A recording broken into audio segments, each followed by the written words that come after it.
Hello, welcome back. My name is Chris, and this is the Railroad Reseller.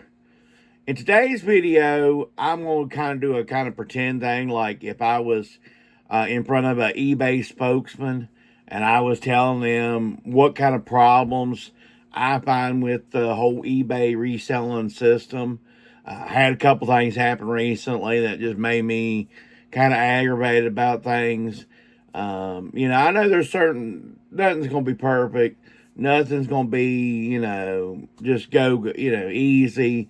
Of course, there's always customers, and you're always going to have to give customers, customers have rights too, Um, I guess the old saying is there's two rules, the customer's always right. And the second rule is always refer to rule number one.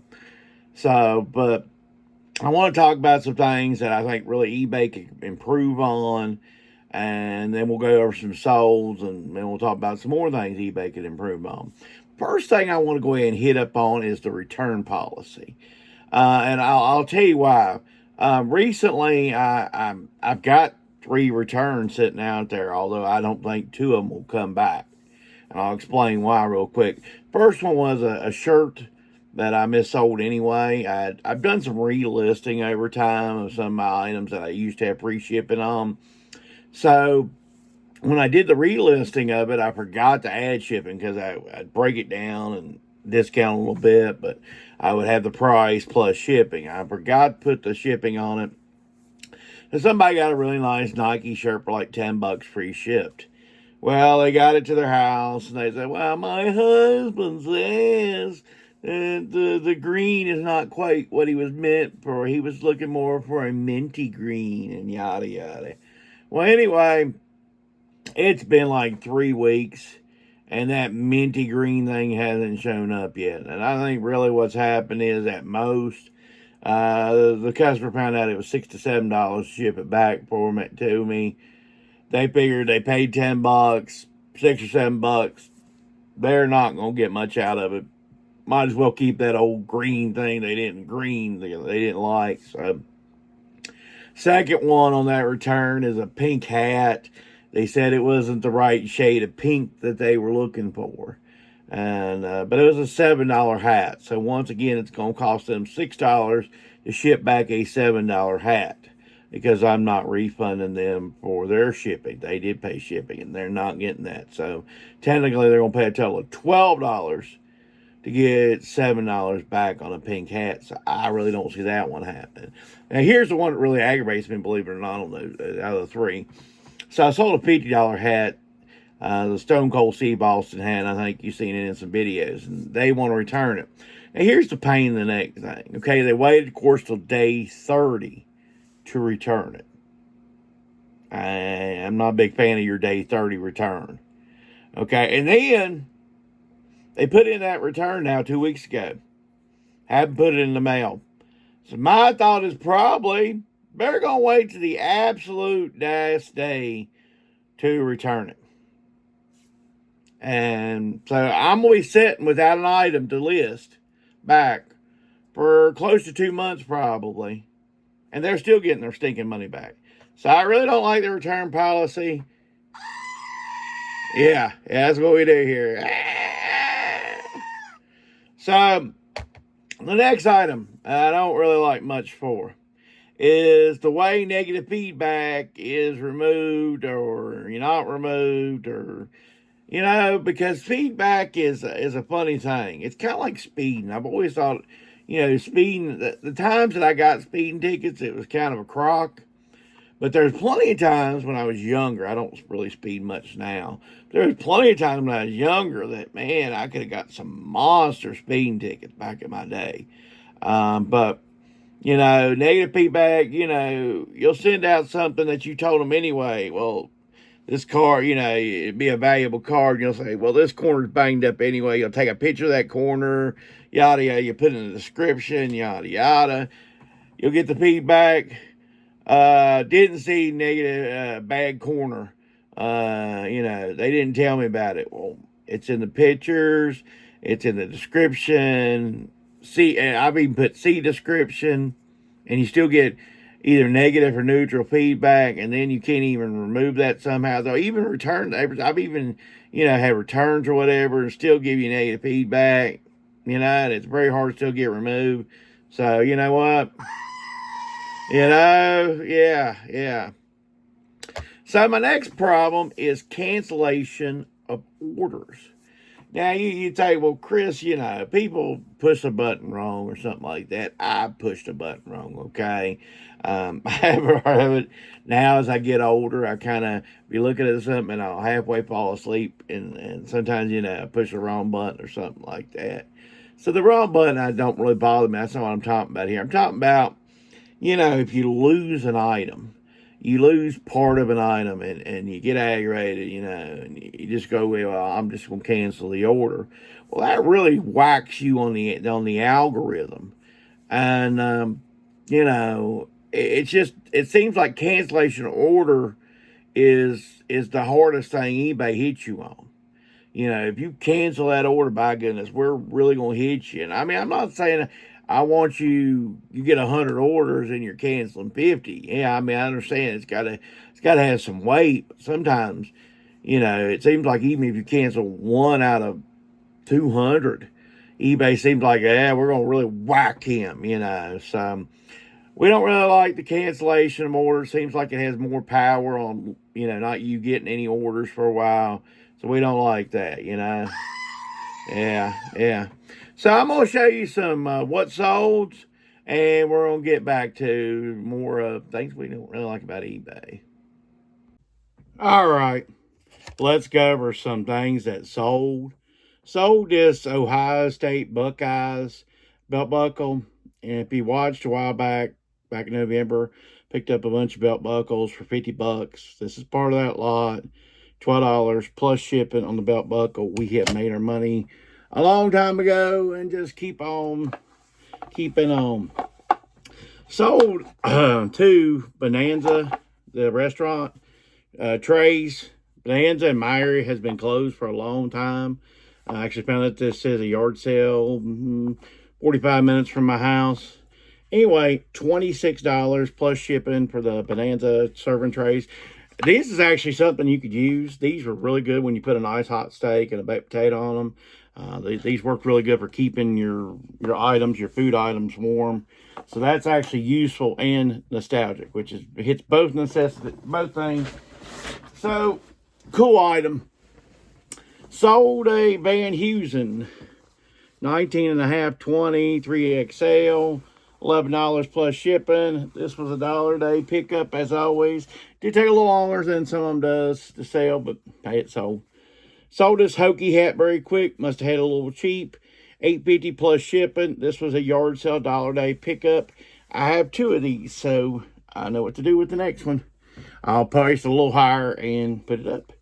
Sold chips. Season 1, $7 plus shipping.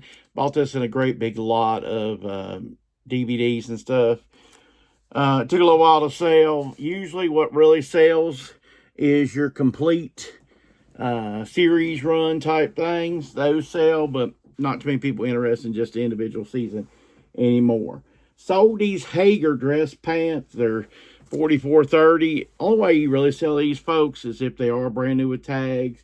This being $44.30 is a bigger size. This was also a $1 a day pickup. This is the type of stuff I pick up. This did take almost 3 years to sell. So, all right, just honest for transparency. $13 plus shipping on the Van Heusen there, or a Hager dress pants. Sorry. Sold an Izod 3XL shirt. Just picked this up at $1 a day recently. So that's good. $11 plus shipping on the Izod 3XL. Sold another Izod 4XL. Purple check. Very pretty. This, I think, came out of my own closet. What I do sometimes when I find myself a piece of clothes I like, I list something for sale. But anyway, this was $12 plus shipping. Like I said, I think that pretty much came out of my closet. And finally, last thing I'm going to show is I sold a dress. This is an apartment 9 dress. See, it's a large. It's blue. It's black.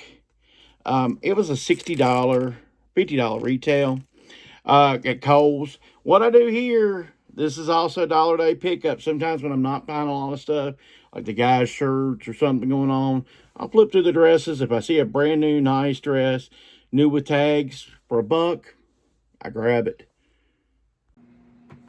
So I mentioned it earlier about the algorithm, and that's probably one of the most aggravating things about eBay is the algorithm.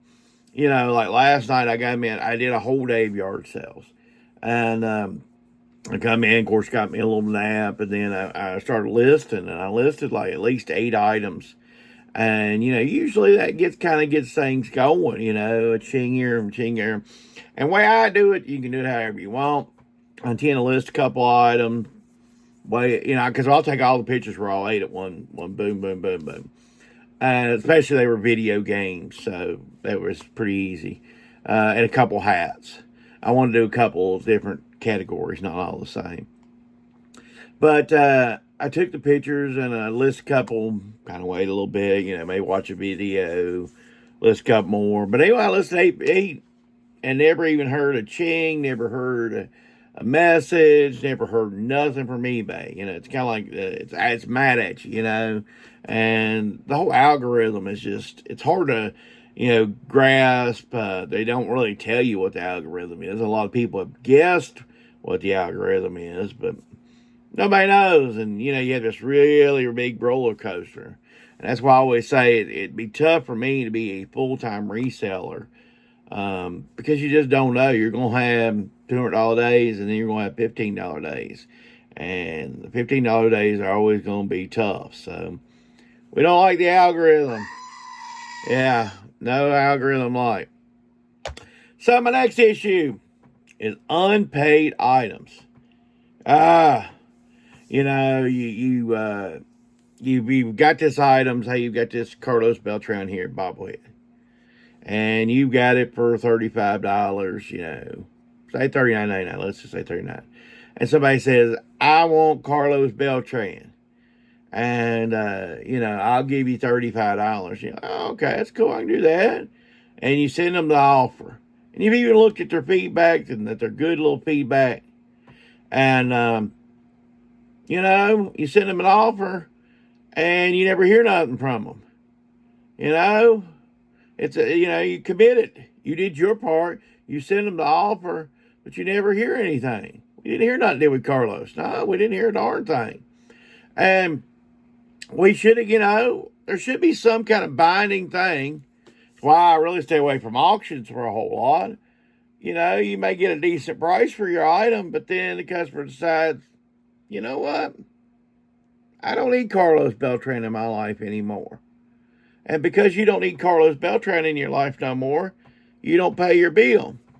And I've always thought there ought to be some kind of credit card link to it that makes the customer stick to buying the item. Now, they still may try to cancel it at that point or do something or get it and then return it, find the least little thing wrong. But I think kind of forcing the hand a little bit more would help eBay a lot more. I've even seen a couple recently. People's got stuff of mine in their cart. I don't know if eBay reminds them so often of that, because whenever I buy something, like I put something in the cart, I just go ahead and buy it. I don't wait 6 weeks to go ahead and pay $20 for something. That's just not my system. So another thing I don't like, unpaid items. Yeah, very frustrating. So finally and last is the brand limitations and words you can use in descriptions and stuff. Like you can't say the magic word Velcro. Come on, man. Nobody's trying to take money away from the company, or the per individual that took made Velcro. We're just trying to use it out there for a description. Nobody's trying to get no royalties out of it. We're just trying to describe our item so that we can sell our item, and there's also brand limitations and stuff like that. And sometimes a particular company, I know Adidas went through earlier this year and had a lot of items pulled. Well, these are items they hadn't produced in 20 years. It's not hurting their current line. If it was a brand new item that was, pulled some of that, but I've seen items, and I know of typically of resellers that got items that were pulled that were made 20 years ago or more. Well, what's up with that, Adidas? I mean, if it's brand new and you can prove it's from, I'll even go 3 years from the 2022 line up to current, then maybe you've got an argument that maybe that's hurting your bottom line of sales, but it's not hurting your bottom line of sales when I post a 2004 hoodie with a tri-float on it. That's not hurting your sales. So, I think there's times when eBay needs to step in there and say, okay, we realize any of the new items, you can have an argument with, but these older items, y'all don't produce them no more. You haven't produced them in years. Unless you're coming up with a new lineup for them, you can't pull them, from our customers, our buyers, our sellers, but it says there's brand limitations because you can sometimes post it on another platform and you don't have the problems. So it's another time when the eBay really needs to sell up for our sellers. And that's my complaints for today. If you like a screaming goat, if you like somebody complaining, like the channel, like the video, and subscribe to the channel. Thanks for watching, and have a great week.